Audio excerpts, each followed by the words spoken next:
So around 2013 is when my real estate career really started. I just came back from ASU in the Valley, moved back, and I finally was able to save up enough funds around the age of 23 to really start going to auctions and purchasing properties that were mainly in the less wanted areas, Concho, St. John's. But anyways, I was going to this website called AZ Auctions, and they had quite a few properties. And it was 2014, 2013 when property prices were at an all-time low. I was able to purchase these properties for pennies on a dollar.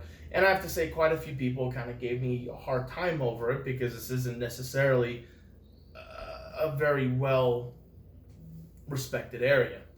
Nonetheless, I saw opportunity in it. And believe it or not, now, in today, looking back, I profited substantially from those.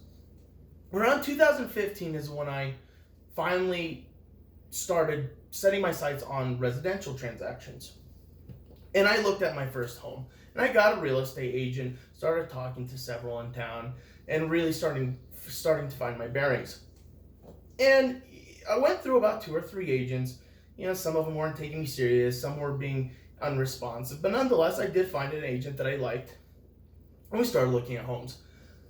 And mind you, I understand I wasn't the easiest client. I was looking for foreclosures that were relatively cheap. I was looking to, build equity in it and make some money. And I know this realtor, I probably drove her absolutely up the wall. We probably looked at close to 30, 35, 40 homes. And I know for a fact, she was an absolute saint being patient with me and the criteria I was looking for, because every other agent had told me that it was absolutely impossible. And at the time, I was looking for a site-built home at about the $100,000 range, hoping to make 50 to 100% profit on the transaction. So finally, I was able to find a home in Charlotte and Fairway. And the home was priced at $140,000. And I hit the bank at about 90. Mind you, again, this was in 2014, 2015. The banks were letting these properties go for fairly cheap. I had understood that this property had been on the market for approximately 160 days, if not longer, and I knew I had a little bit of leverage there. So I went ahead and I lowballed them at about $90,000. They came back at about 110, and I lowballed them at about 93. We went back and forth. I think we had 4 or 5 different counter offers. We finally settled on a price of $97,500. So I went through the transaction. And this is when the issue started flaring up. This was a gorgeous home. It was a VA home, FDA, USDA, or sorry, FHA. My apologies. And closing day goes by and we're not closing. And I can't figure out why. My realtor's telling me there's certain documents that aren't being pushed through. My lender is being unresponsive, so on and so forth. So I get on the phone and I start calling these individuals who really were in charge of getting this transaction over the finishing line. My lender's pointing their fingers at my realtor. My realtor's pointing the fingers at the lender. There's some people pointing their fingers at the title agency. Either way, this transaction's not going through.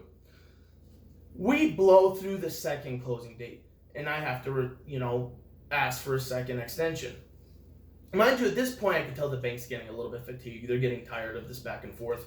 But they grant me a third extension. Or a second extension, sorry. And again, another 3 weeks, 4 weeks blows by. We're not hitting our deadlines. Things aren't getting accomplished.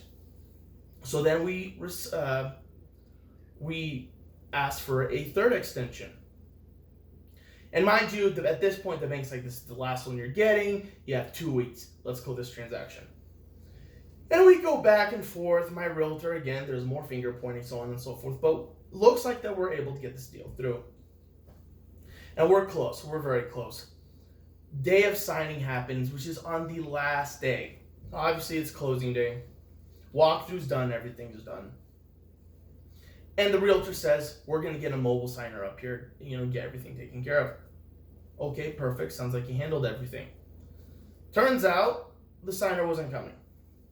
So, this was a time that I was working a 9-to-5 job.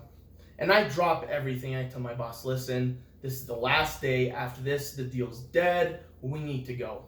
So 3 hours before the title agency closes, I hop in a car and I head down to the valley. So that time, I think my title agency was down there. I show up 20 minutes before closing, get the document signed, literally the definition of by the skin of your teeth, we were able to, accomplish the deal.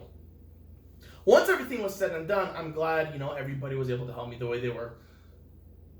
But as time went on and I became a little bit more experienced, I realized that there had to be a better way. So I went about trying to, talking to other realtors, see how they felt about the transaction and how the process was. And the majority said that, there were mistakes made. But nonetheless, the more experience I gained, the more I realized a lot of these agents continue having similar issues. So I figured out that there had to be a niche in the market at this point to where the customer service had to be better somewhere. I wasn't finding it, and that's kind of how I got into real estate. Started educating myself. Before you knew it, I was taking the state test, the federal exam, and I had my real estate license getting into residential real estate. Today, we're moving into commercial, but that's how I got my start in real estate.